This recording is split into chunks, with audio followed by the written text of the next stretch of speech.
Bom, então boa noite, pessoal. Eu vou falar sobre a ceratite viral, mais especificadamente sobre o herpes. Vou falar um pouquinho sobre o tratamento e as contraindicações nos casos da nossa cirurgia refrativa. Então, falando um pouquinho sobre a família do herpes vírus. É, Na família do herpes vírus, a gente tem o herpes simples e o varicela zoster, que são os dois que eu vou falar hoje. Além deles, tem assim, o citomegalovírus, o Epstein-Barr vírus e o herpes vírus humano, tipo 6, 7, 8. Começar a falar um pouquinho sobre o herpes simples. É, a gente sabe que ele é subdividido em tipo um e tipo 2. O tipo um é aquele que vai causar lesão acima da cintura, que vai ser geralmente por contato direto com a secreção ou com o perdigoto, né, da boca e dos olhos. O tipo 2 é aquele que vai causar infecção abaixo da cintura, que vai ser o herpes genital, uma DST. Essa subdivisão, ela perdeu um pouco, assim, tão bem definida, porque hoje a gente já sabe que o tipo um também pode acometer abaixo da cintura, e o tipo 2 ainda pode, e também pode acometer acima da cintura. Então a gente sabe que é mais comum assim, mas também tem a possibilidade de ser o contrário. Então, o herpes simples. O primeiro contato com esse vírus, ele geralmente vai ser na infância. Então, o paciente vai ter contato com aquela secreção ali dos olhos, da mucosa dos olhos e da boca, e vai ter aquele vírus vai penetrar naquela mucosa, ele vai replicar ali, e essa replicação vai gerar uma lesão celular. Essa lesão vai gerar um processo inflamatório, e esse processo inflamatório, ele pode gerar uma lesão, que é aquela vesícula ulcerada que a gente conhece do herpes, ou o paciente pode ser assintomático. A maioria deles é assintomático. Então, é muito difícil a gente saber. Muitas vezes o paciente pode permanecer sintomático muito tempo. Às vezes a gente nunca vai saber que aquele paciente tem esse vírus latente lá no nervo dele. Essa fonte da infecção vão ser as crianças durante o primeiro contato ali com o vírus, na primeira infecção, os adultos com lesão recorrente ou até os próprios pacientes assintomáticos, que vai ser justamente esse contato com essas secreções. Os fatores de risco, os pacientes que são imunossuprimidos e os pacientes que têm atopia sistêmica, eles têm um fator de risco associado a esse vírus.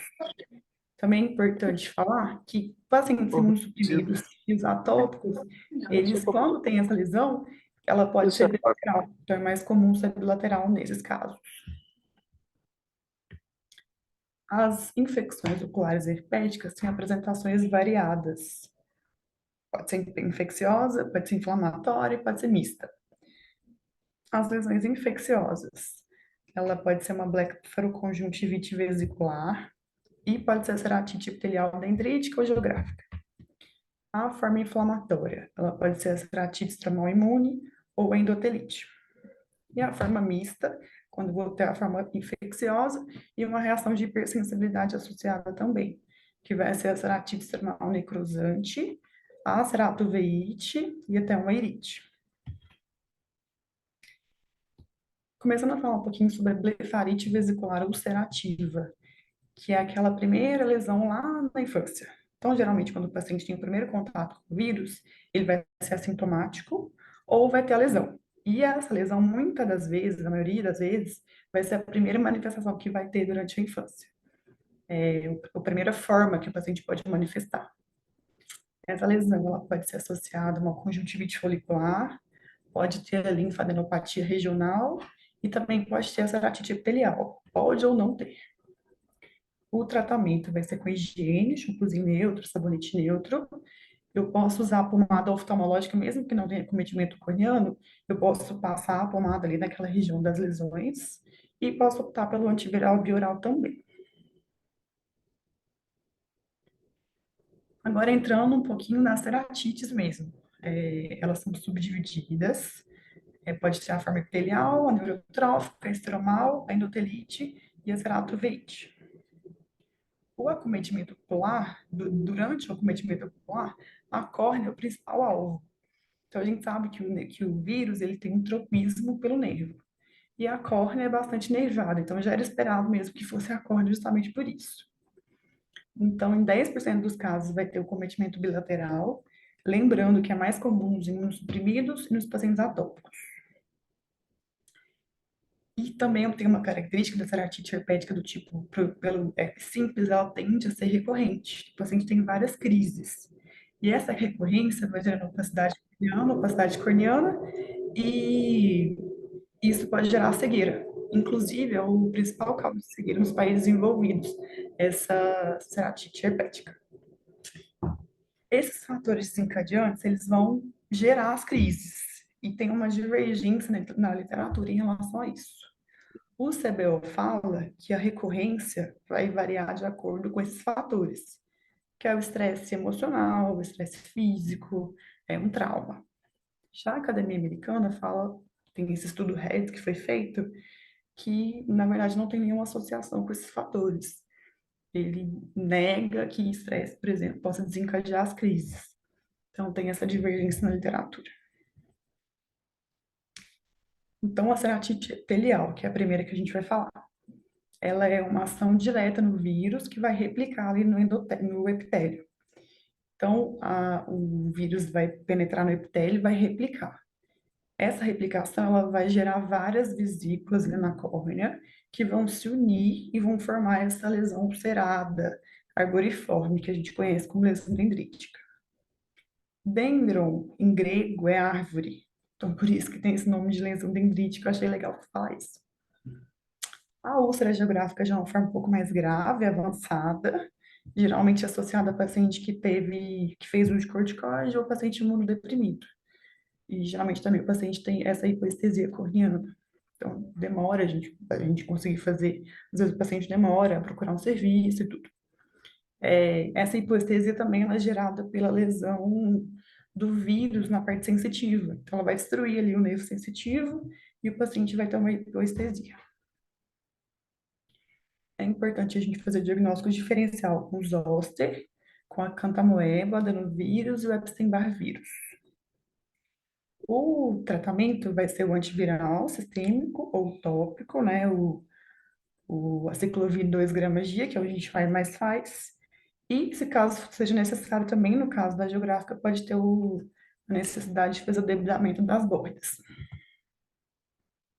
A ceratite neurotrófica, ela vai ser justamente aquela alteração por conta da hipoestesia, que o nervo sensitivo vai ser destruído. Então, vai ter uma baixa sensibilidade e o filme lacrimal vai ser diminuído ali a produção dele, que pode gerar essa lesão. É importante a gente entender, diferenciar, que quando tem a úlcera geográfica, a ceratite neurotrófica, não tem lesão ativa, não é o vírus que está ali gerando aquela úlcera. É mais uma consequência da destruição da parte sensitiva dessa córnea. Então, a gente não tem que tratar com antibiótico, com um antiviral oral ou tópico. É mais a questão de melhorar aquela superfície. Então, a gente tem que tratar com lubrificante, lente de contato terapêutica, dependendo do caso, é necessário fazer uma tarsorrafia e sempre lembrar da antibiótico profilaxia, porque esses pacientes podem desenvolver uma infecção secundária. Também pode ter necrose, né, vascularização, um pouco mais, um pouco mais grave. A ceratite estromal, ela tem um acometimento primário raro, 2%, segundo o CBO, e tem uma fisiopatogenia desconhecida. Nem o CBO nem a Academia Americana definem muito bem a fisiopatogenia dela. Sabe-se que tem reação com hipersensibilidade, mas não é muito bem definido. E é uma forma recorrente também, como eu já falei. Ela é subdividida em necrosante ou imune. A forma necrosante ela é mista. Tem o vírus ativo ali gerando lesão e também tem uma reação de hipersensibilidade. Então, ela é uma forma um pouco mais grave, pode até perfurar nos casos mais graves, mas é rara.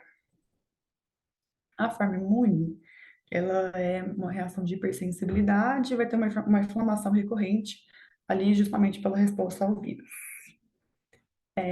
No, na forma imune, eu posso ter esse anel de Wesley, que é esse anel imunológico que eles falam, que é justamente pelas citocinas ali que formam. Nem todo caso vai ter, mas quando tem, a gente é bem característico. O tratamento também vai ser com corticoide e com antiviral. A endotelite também pode ser chamada de ceratite de Sifó. Também é uma associação de uma reação de hipersensibilidade, vai ter recorrência daquela inflamação e em resposta ao vírus mesmo, a resposta imune. O paciente ele vai ter o edema endotelial, que o vírus vai agir no endotélio, mas pode haver edema estromal por contiguidade ali.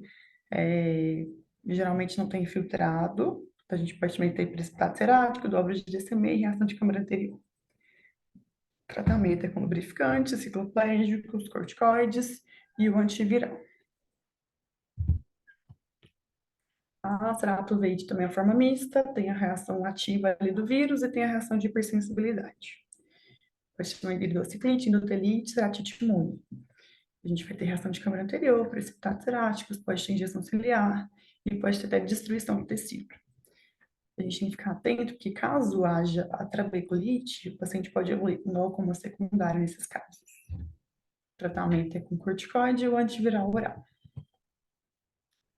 Então, falei um pouquinho sobre o herpes simples, vou falar um pouquinho sobre o varicela zoster agora, que ele pode gerar a varicela mesmo, e o herpes zoster, que é o que a gente vai falar agora.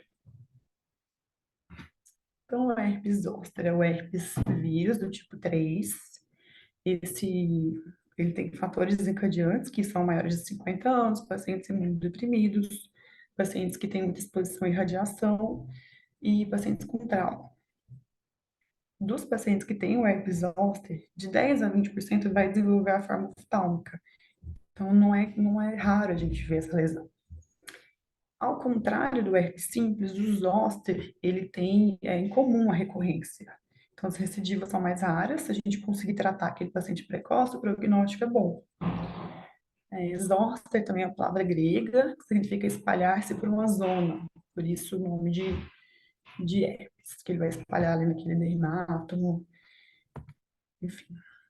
Tem o sinal clássico, né, do herpes zoster, do acometimento, o sinal de Hutchinson. Ele, quando a gente tem uma lesão na ponta do nariz, a gente tem uma chance maior de ter um acometimento corneano junto. Então, o nervo trigêmeo ali, ele vai ser dividido ali em oftálmico, maxilar e mandibular. E o oftálmico é dividido em nasociliar, lacrimal e frontal. Então, quando tem esse acometimento nasociliar, geralmente é a ponta do nariz e córnea.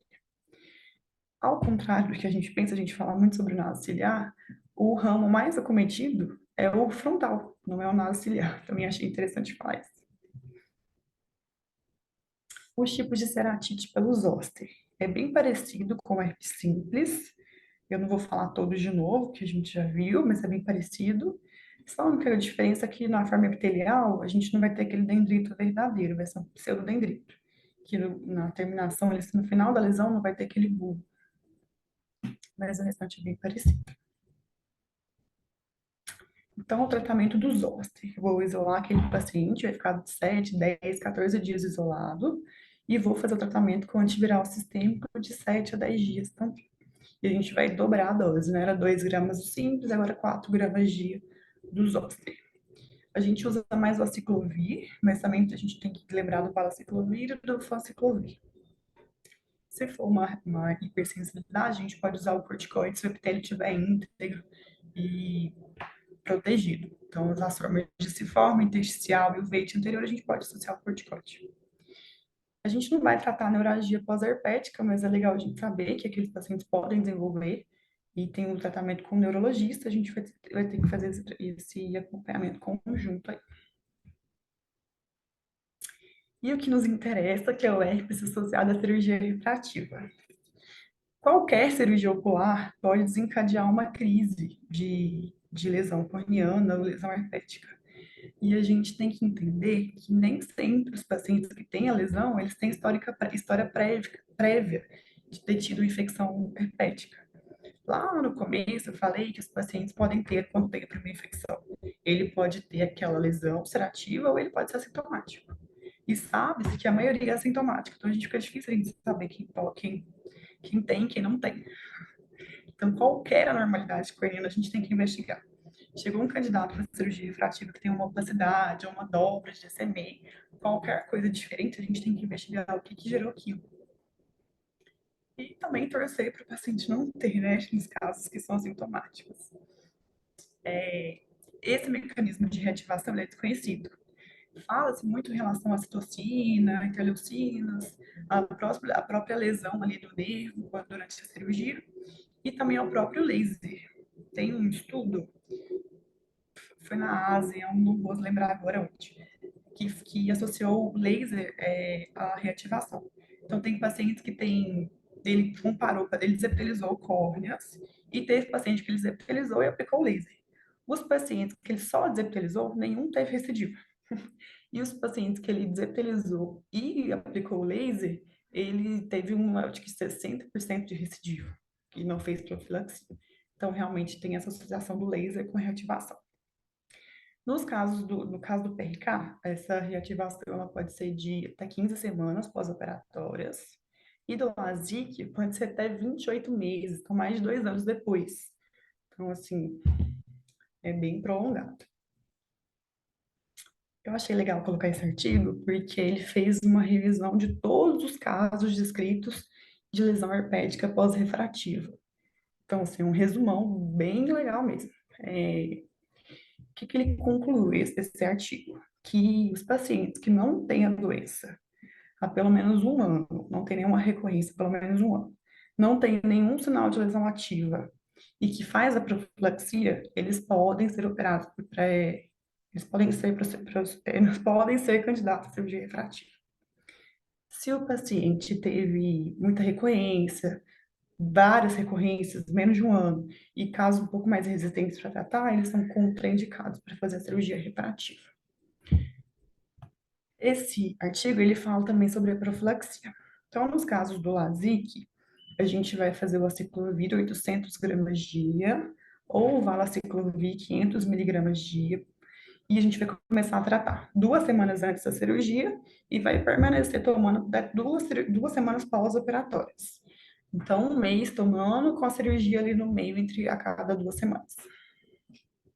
Quando a gente vai fazer um PRK, o SMILE, a gente também vai fazer a mesma dose de 800 miligramas de do aciclovir e 500 miligramas de do valaciclovir, começar a tomar 2 semanas antes da cirurgia e vai parar de tomar só quando o paciente parar de usar os corticoides tópicos. Esse estudo, ele fez do aciclovir e do valaciclovir. Os dois foram bem semelhantes em relação aos resultados. Então, é isso. Esse outro artigo aqui, ele pegou pacientes que tinham histórico de ceratite herpética e foram submetidos à cirurgia refrativa. Os pacientes foram submetidos à profilaxia, aquele esquema de 2 semanas, e nenhum paciente teve recorrência. Acho que foram 5 pacientes, e nenhum teve recorrência. Então, conclui-se que a profilaxia, a amostra não é tão grande, mas conclui-se que a profilaxia é eficaz nos casos da recorrência. É isso. É isso. Obrigada. Perfeito, Carolina, excelente. Pode desligar fechar aí o seu PowerPoint, Carolina, por favor. Muito boa a sua apresentação, bastante completa. E vamos às perguntas e aos comentários, começando aí inicialmente com o professor Cláudio Cury, que está online nesse mês, Cláudio. Boa noite, Cláudio. Boa noite, pessoal. Online, sim. Boa noite. Boa noite. Parabéns, Carolina. Eu gostei muito da sua apresentação. Já tinha esquecido de tanta coisa do herpes, né? As formas todas. E você colocou um negócio que eu gosto muito, que é a etimologia das palavras. Eu Então, acho interessante também. eu acho isso importante para a gente fixar melhor e saber do que nós estamos falando, né? E, assim, o que me chama a atenção disso tudo é que qualquer alteração que a gente tem, qualquer alteração corneana, ativa, aguda ou crônica, pode nos remeter a herpes. Né? Na reunião outro dia da segunda-feira, teve um caso lá com crises recorrentes de glaucoma. Então, com uma córnea com comprometimento do endotélio. Então, teve que se pensar em herpes também, né? E que dentro do nosso universo de cirurgia refrativa, hoje nós temos feito as facorefrativas também. Então, a, você faz uma incisão, você acaba tirando aquela homeostase do sistema quando você faz uma cirurgia. E no caso do LASIK, né, e do PRK, você atua exatamente aonde nós temos mais nervos no corpo, né? E já que eu tenho o trofismo o herpes tem o trofismo neural, era de se esperar mesmo, como você falou. E a gente, então, ficar sempre atento a qualquer alteração corneana que a gente não saiba o que que é, e às vezes nem o paciente sabe o que que é. Eu, na minha opinião, teve alguma dúvida, faz a profilaxia, né? Tudo em abundância não faz falta. Então, eu acho que vale a pena. Mas muito boa a sua apresentação, a didática, os slides. Parece que você estudou e preparou. E gosto também quando coloca os artigos, algum artigo citando alguma coisa, né? Relembrando que a gente tem que estar estudando as novidades, não somente o livro-texto, mas também o livro-texto, né? Parabéns, gostei. Bel, eu não achei assim uma parte específica falando sobre cirurgia refrativa. Eu tive que procurar fora. Realmente a aula da doutora Carolina foi excelente, bastante completa, e ela abrangeu todos os temas aí relacionados à ceratite hepática. Vamos para os comentários do doutor Lucas, por favor. Olá, pessoal. Boa noite. Tudo bem aí? Tudo certo, Lucas? Beleza. Olha, realmente é um tema assim que quando você está na frente de um paciente, que a gente quando vê uma ceratite dendrítica, né? Você pinga fluoresceína, cora, vê aquele formato lá, a situação mais comum. A gente atende isso muito na urgência quando a gente está fazendo residência e tal, então fica fácil de fazer diagnóstico. Quando o problema começa a afetar o interior da córnea, né, e de repente o paciente aparece com uma queixa visual, o epitélio está íntegro e você se depara lá com alguma coisa estranha na córnea, né? Aí o negócio fica mais difícil mesmo. Não é fácil para mim, que fiz fellow de córnea e tal, e, e recentemente também, né? Como o Claudio falou que a gente tem que estar sempre estudando aí. Na minha época de residência, a gente tratava lá uma ceratite dendrítica com o aciclovir pomada oftálmica só e pronto. Não tinha essa questão que hoje tem de fazer um protocolo de tratamento oral, e um tratamento oral, às vezes, até por mais longo prazo, né? Tanto para o herpes simples, na córnea ali, tanto quanto para o herpes zoster. Então, a Ana mostrou esse tratamento. Falou assim: tem o tratamento ali tópico e tem o tratamento oral também. Mencionou valaciclovir, né, as outras alternativas da ciclovir e tal. Mas eu mesmo montei um protocolo para mim. Eu vou compartilhar minha tela para vocês verem um documento que eu preparei no Word, que quando eu estou de frente de um paciente de suspeita, né, que seja herpético. Vocês estão vendo a minha tela aí, né? Então, aqui, ó, eu fiz um documento único com várias receitas, uma atrás da outra. Ó. Vocês vejam que o documento é único. Ó. Só que cada documento, lá no começo dele, eu coloquei assim, ó, para o tratamento profilático de ceratite estromal. O primeiro, para o tratamento de ceratite dendrítica. Então, você vai descendo aqui, você vai aprofundando a córnea. Ceratite estromal. Para tratamento de endotelite forma de ciforme, né? E se vocês prestarem atenção, cada uma das medicações vai variar um pouco. Tem umas modificações aqui. E isso aqui, ó, aqui já é diferente, ó. Isso aqui eu peguei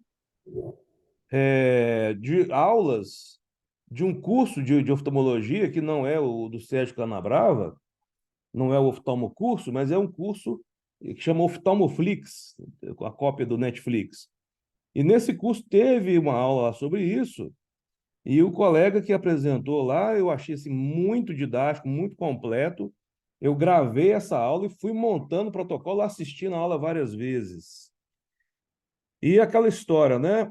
Para minha surpresa, há cerca de 3 semanas atrás, eu peguei um jovem de 14 anos, que ele foi consultar lá em Sete Lagoas, e um outro colega que atende Sete Lagoas, lá no mesmo lugar que eu atendo, mas em dia diferente, o colega pediu para eu avaliar, porque ele sabe que eu era especialista em córnea, e pediu, falou assim, ó, vou encaminhar um paciente aí, me ajuda aí, e tal. Então, quando eu olhei o paciente tinha lá também feito recentemente uma receita de um óculos para o olho acometido, e esse olho acometido estava na receita do óculos ligeiramente hipermetropizado.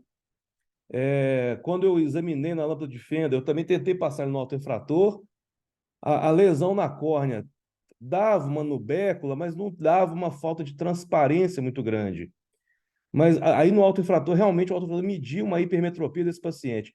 Quando eu fui examinar na lâmpada de fenda, fiz a fenda, eu vi caprichosamente a forma de uma lente, né? De uma lente positiva formando-se na córnea, então dando edema de córnea e pegando exatamente o estroma corneano.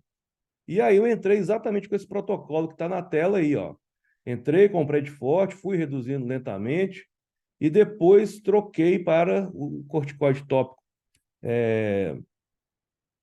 de baixa dosagem, né? E entrei também aqui, ó, uso oral, tá na mesma receita, ó.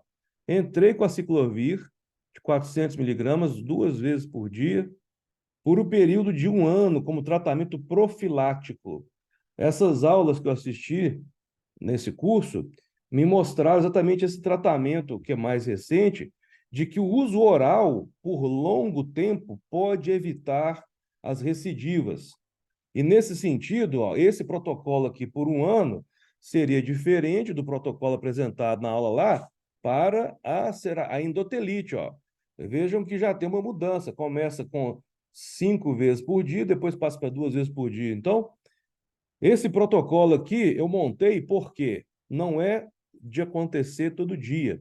Quando a gente se depara com um caso desse, se a gente não tem um protocolo desse pronto, e a gente fala assim, em qual desses protocolos de tratamento o caso do paciente se enquadra, aí fica fácil a gente tratar, porque a gente está com um protocolo de tratamento pronto. O paciente inicia o tratamento, ele melhora, e ele, ao longo dos meses que vão seguindo, ele fala assim, nossa, doutor, realmente eu tive uma senhora também mais idosa um tempo atrás, que ela teve quadro de herpes zoster na face e tal.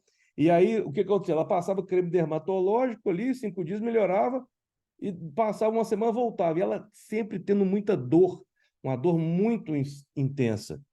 Com esse protocolo do uso oral e por tempo prolongado, os pacientes realmente mudam o perfil da dor, do tratamento e da recidiva. Então, é, é uma coisa difícil da gente realmente ter a certeza, né, de começar a tratar, mas os casos vão acontecendo na vida da gente, a gente vai aprendendo com o sucesso do tratamento e a gente vai tendo mais segurança. Então, eu fiz esse protocolo todo que vocês viram aí, foi a terceira vez que eu usei para casos que não estão no epitélio da córnea, que estão mais profundos. Então, é difícil de aparecer, mas quando aparece, a gente está pronto e preparado. É isso. Ok, Lucas, excelente. Eu acho que eu já tenho, há algum tempo atrás, eu me lembro que você dividiu esse protocolo com a gente e eu não sei onde que ele está guardado. Eu gostaria que, se possível, você puder dividi-lo com a gente, se puder colocar lá no WhatsApp do grupo, realmente vai ser bastante útil aí para todo mundo, ok? Muito bom. Isso dá um trabalho danado, você fazer um protocolo desse com esse carinho e com esse capricho que você fez, realmente é um serviço bastante complexo. Você está sem som? O que que houve? Não, é porque quando tem eu já fecho o microfone para não ficar dando eco. Ah, tá O certo. Cláudio, o Cláudio tá mostrando a moedinha ali. O que que é isso, cara? É para cobrar o protocolo? É isso? Entendi. Não, eu vou cobrar uma Olha, fortuna dele. Deixa não, comigo. esse protocolo seu realmente Isso merece. aqui é o que eu posso pagar. Ah, entendi. Não, beleza. Tranquilo, bom demais. Mas O Cláudio merece tem muito razão. mais. Merece muito mais. Realmente, esse protocolo ele pode ser até vendido caro, mas eu tenho certeza que o Lucas, que é com esse coração magnânimo que ele tem, ele certamente vai disponibilizar essa informação aí gratuitamente para todo Não, com mundo. certeza.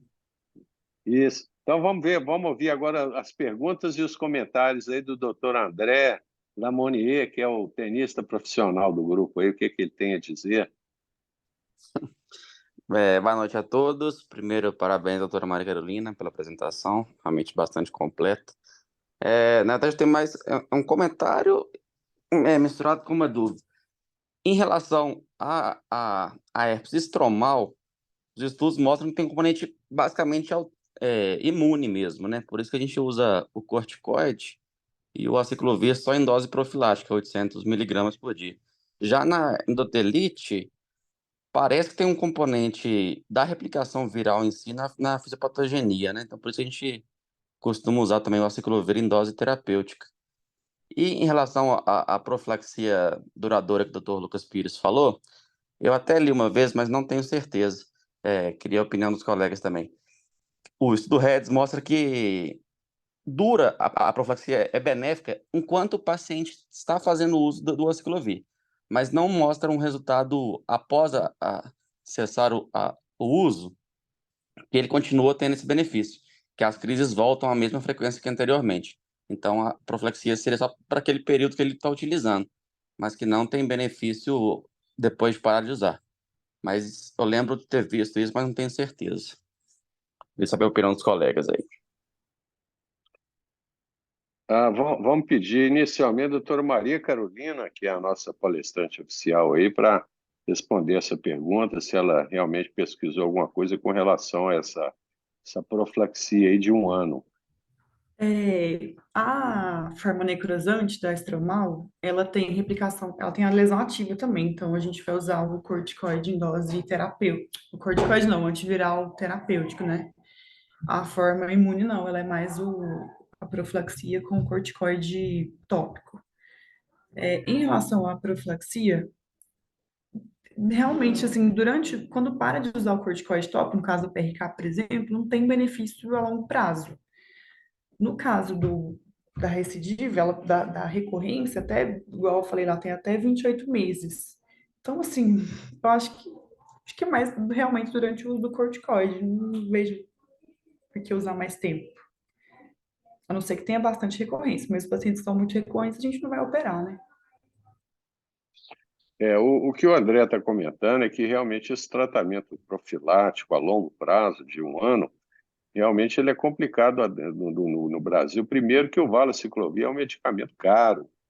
Se você precisar tomar valaciclovir aí durante uns 30, 60 dias, é um tratamento realmente que não é disponibilizado pelo SUS, só o aciclovir que é disponibilizado, e realmente ele é caro. Então, do ponto de vista econômico, é realmente complicado um paciente usar o valaciclovir na dosagem recomendada durante 1 ano.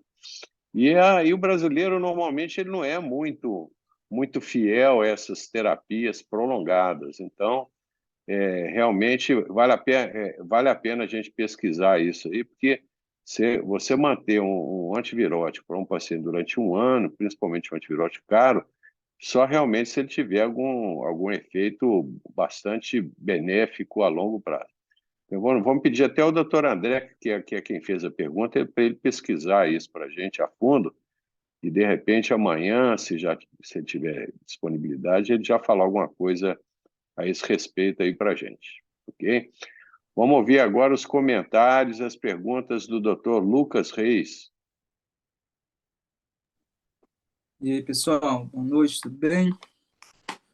Primeiramente, parabenizar a doutora Maria Carolina também, excelente aula. Nada. Na verdade, não tem nenhuma dúvida, acho que é mais um comentário mesmo, porque achei curioso isso de falar desses artigos falarem, né, que Tudo bem, ó, PRK pode ter uma recidiva, pode causar uma recidiva até de 15 semanas.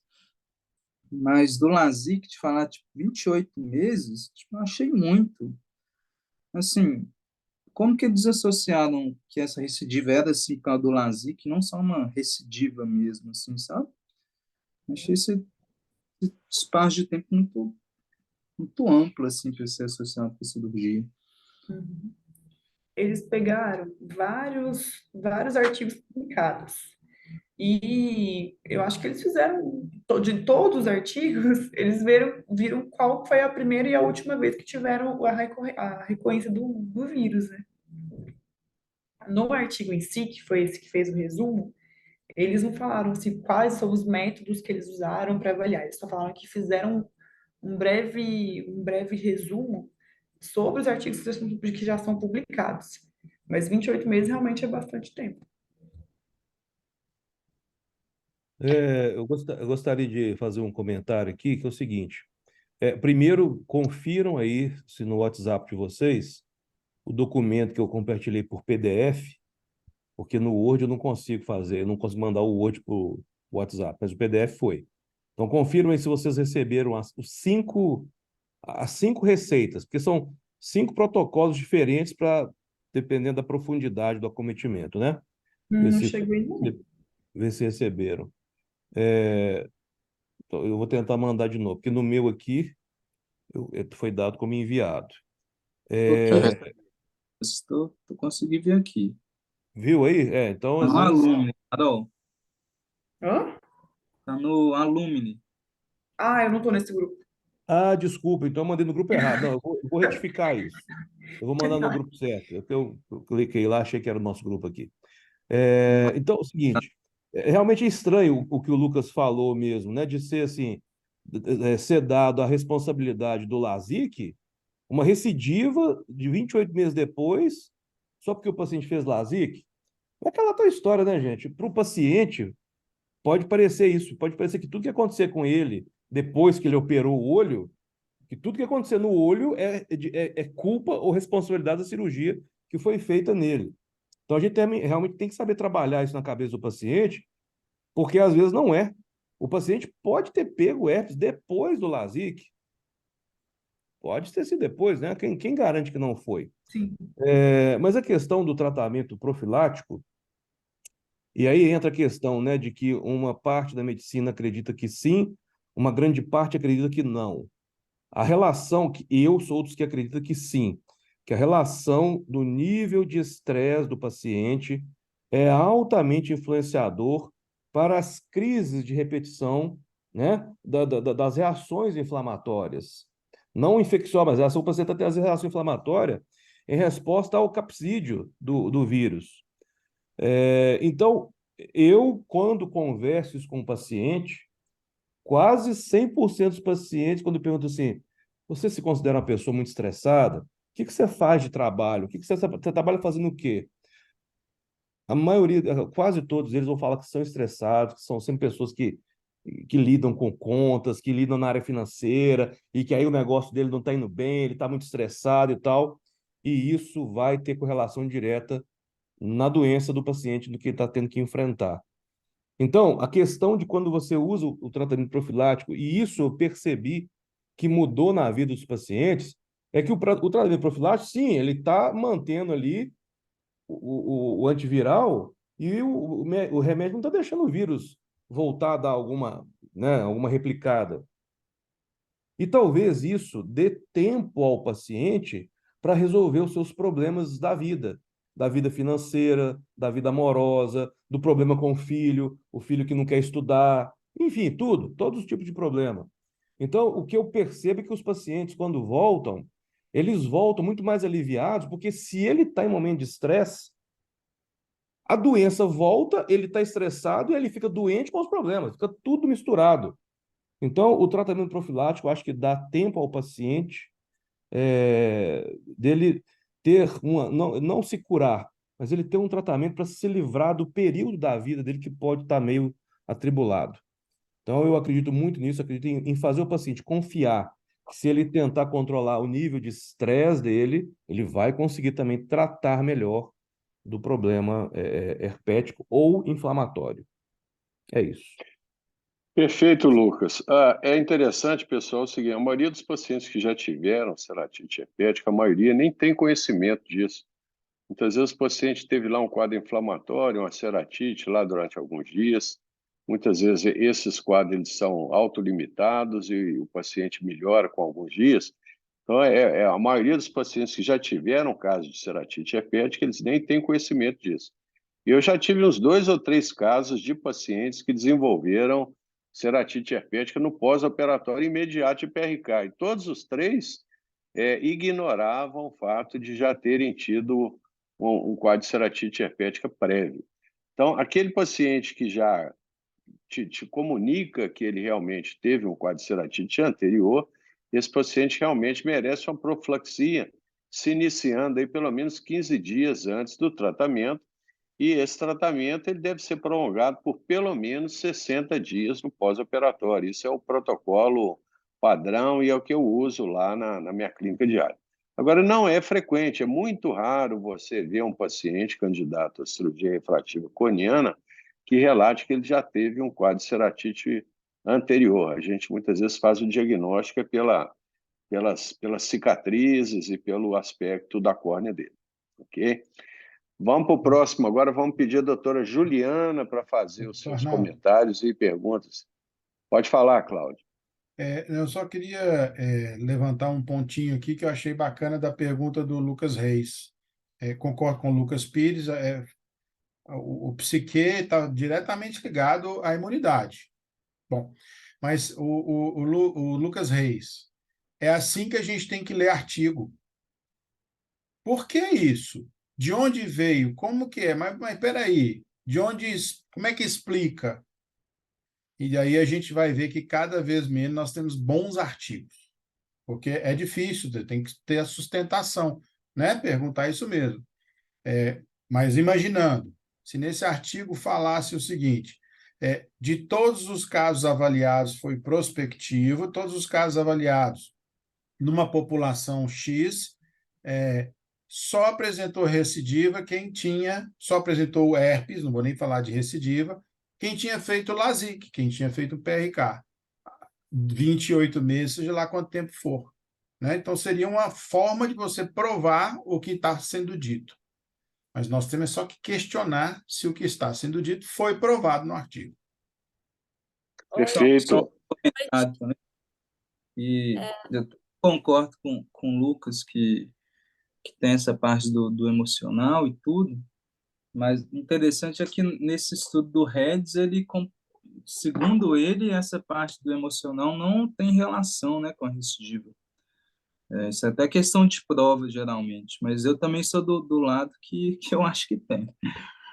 Eu queria fazer uma Isso. pergunta. Boa noite. Ok. Boa noite.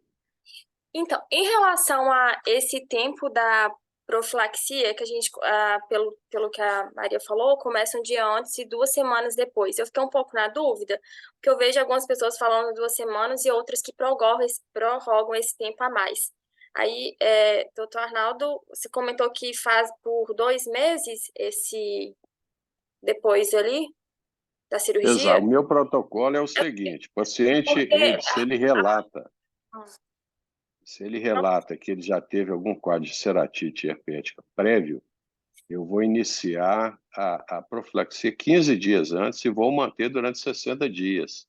Por que eu faço isso? Porque é um protocolo que eu venho usando e que funciona para mim.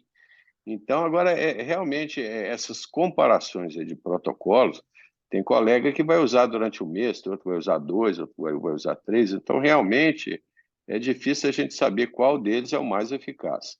Mas esse que eu uso, que é iniciar 15 dias antes e manter durante 60 dias, eu tenho tido bons resultados com ele. Okay? Agora, uma coisa importante, pessoal, é a gente lembrar o seguinte, que os 2 fatores desencadeantes principais para a eclosão de uma crise de ceratite herpética são exposição à radiação ultravioleta e estresse. E todos esses 2 fatores, eles atuam no PRK. O paciente vai fazer PRK, ele vai ser exposto à radiação ultravioleta lá do laser E é um período, todo procedimento cirúrgico, ele induz um certo estresse no paciente. Então, essa é uma razão da gente poder ter casos realmente no pós-operatório imediato. Você vai ter aí os dois fatores associados, ok? Doutora Maria Ah, Carolina, quer acrescentar alguma coisa aí com relação ao que a doutora Ana comentou?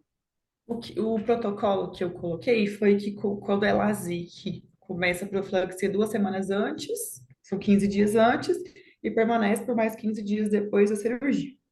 E quando é PRK, o Smile, a gente começa 2 semanas antes e permanece até terminar o uso do corticoide, porque se a gente ficar usando por um período mais prolongado, então até enquanto estiver usando o corticoide, usa a profilaxia. no caso, um mês, então, né, aproximadamente, Sim, do PRK. É, e uma coisa também, eu acho essa uma situação bem difícil, assim, porque muitas vezes, como o doutor Arnaldo falou, é muito inespecífico, né, às vezes o paciente, porque tem várias formas de apresentação à doença, muitas vezes o paciente nem sabe que teve, e é autolimitada, às vezes o paciente realmente não sabe, né, eu acho que a maioria dos casos, então eu acho muito difícil essa questão de iniciar ou não o tratamento, enfim, a é. profilaxia no caso. Exato.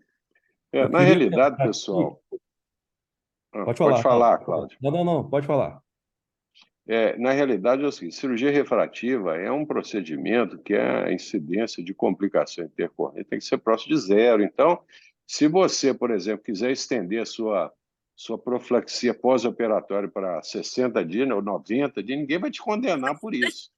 Na realidade, se a gente, por uma questão de segurança, quiser estender isso mais 30 ou 60 dias, eu acho que tá muito bem indicado. Então, Uhum. normalmente, a minha rotina é essa, eu começo 15 dias antes e eu mantenho durante aí um período de 60 dias no pós-operatório. Né? E outra coisa também, vocês já tiveram algum caso de algum paciente que realmente relatou que já teve essa infecção e vocês realizaram a cirurgia? Eu já tive 2 ou 3 pacientes que tinham cicatrizes lá, típicas de sequela de ceratite herpética, e que foi realizado o tratamento. Nós temos, inclusive, uma amiga nossa lá da Santa Casa, que é a Juliana, a Julieta Petruccelli, que é a jornalista lá da Santa Casa, e ela perdeu uma córnea por ceratite herpética, não foi por cirurgia refrativa, ela teve um quadro de ceratite herpética grave e ela perdeu, ela tem uma córnea totalmente opaca, desencadeada por uma ceratite herpética que demorou a ser tratada. Apesar dela ser funcionária da Santa Casa, ela nos procurou lá, isso já tem talvez uns 15 anos. Ela já nos procurou com a fase em que a córnea já estava totalmente descompensada. E eu coloquei ela na fila do transplante, sei lá, uns 15 anos atrás, e ela, por algum motivo, não quis fazer o transplante. Ela tem praticamente visão monocular hoje, pelo fato de ter tido um quadro grave de ceratite herpética. Eu estou dizendo isso porque realmente a ceratite herpética é um quadro que, se ele não for bem diagnosticado precocemente e tratado da maneira correta, ele muitas vezes evolui para a perda da córnea, principalmente se o paciente ficar usando corticoide sem um acompanhamento. Ok? Eu Vamos, gostaria de vamos, vamos. complementar o comentário em relação a isso aí, de falar assim, tratar 2 meses, tratar 90 dias, né? Não, não existe uma lei. Existem protocolos. Você pode seguir protocolo A ou protocolo B. Mas lembrar que isso que eu apresentei para vocês aí, acho que agora foi para o grupo certo, depois vocês confiram e me digam. É, ou seja, tem um lá que fala assim: durante um ano é preciso monitorar a função renal do paciente. E aí é que vem a pegadinha. Que o paciente melhora, ele fica bem, ele para de ter períodos de repetição assim, né, um atrás do outro, ele fica maravilhado, fica encantado e tal, mas é necessário fazer prova de função renal. Essa senhora que eu comentei aí, que ela foi me procurar, que ela estava com um quadro, relatava muita dor, era uma senhora assim mais baixinha, pouco peso, ela não tinha 60 quilos. E eu virei e falei para ela, falei assim, olha, eu vou precisar que você fique muito atenta, que você venha aqui de tempos em tempos para eu solicitar para você prova de função renal e tal. Aí eu lembro que ela me falou que ela também tratava de algum outro problema, não vou lembrar especificamente o que que é. Aí ela virou e falou assim: não, doutor, eu já tenho um outro médico que faz o tratamento assim, e esse médico já me exige prova de função renal já de 3 em 3 meses. Então, pode ficar tranquilo que isso já é avaliado também. Então, não se esqueçam disso, porque esse comentário que eu fiz agora não está lá nas receitas para orientar vocês de saber disso. Então, tem que fazer prova de função renal. Não pode esquecer disso. Perfeito, bem lembrado, Lucas. Então, vamos passar agora para a doutora Juliana para fazer as suas perguntas e os comentários. Boa noite a todos. Parabéns, Maria, pela aula, foi muito boa. Nada. Eu fiquei com uma dúvida, até uma vez eu lembro que teve um paciente que chegou para a cirurgia e que ele estava com algumas lesões vesiculares na boca. Mas eu não lembro muito bem como é que a gente abordou. Mas a minha dúvida é assim, um paciente que relata a história ou que tem ali sinais de infecção herpética extraocular, seria indicado, vocês passariam também uma profilaxia? Porque, eu, querendo ou não, o vírus pode reativar em outro nervo, né? Então, assim, não sendo ocular, sendo em alguma outra região, você teria indicação de profilaxia também? Pedir a doutora Maria Carolina para responder essa pergunta aí da Juliana. Tem indicação. Eu acho, eu sou do grupo que eu acho que pecar pelo excesso, a gente tem que pecar pelo excesso de zelo. Então, se o paciente teve herpes, sei lá, numa região lombar, acho que vale super a pena a profilaxia. Perfeito. Alguém gostaria de comentar mais alguma coisa, pessoal? Muito Eu diria bem. que, eu diria que com Ah, certeza eu trataria. Tá com lesão no lábio, mas com certeza vai fazer tratamento profilático. Isso aí não tem dúvida. E eu, com certeza, é, adiaria a cirurgia também. Boa, exato. boa, Lembrar, pessoal, que boa. uma das contraindicações de cirurgia refrativa é qualquer processo infeccioso ou inflamatório no olho ou em anexos em evolução. Então, se você tiver um paciente que está com uma vesícula lá, labial ou uma vesícula na pálpebra, obviamente que esse paciente não pode ser tratado na fase aguda de qualquer ceratite, seja herpética ou não. O principal pré-requisito é que você tenha realmente uma normalidade e ausência de qualquer processo infeccioso ou inflamatório, seja herpético ou não. Ok? A Então, título de pessoal, exemplo, amanhã. doutor Arnaldo, a Aham, título de exemplo, né? 2 semanas atrás, eu acho, um paciente chegou para cirurgia de catarata, né? isso. Diabético e estava com uma lesão no pé.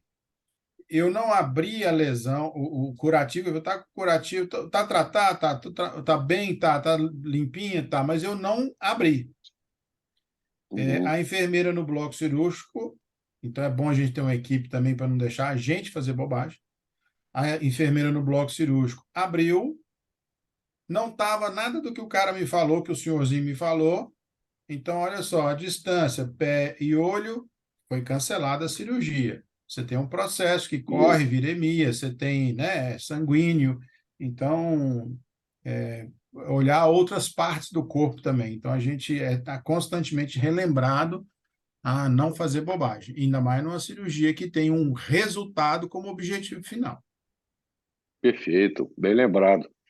Então, Cláudio, amanhã estaremos juntos aí às 19h30 com os casos cirúrgicos, ok? E então é isso. Na verdade, não serão casos cirúrgicos.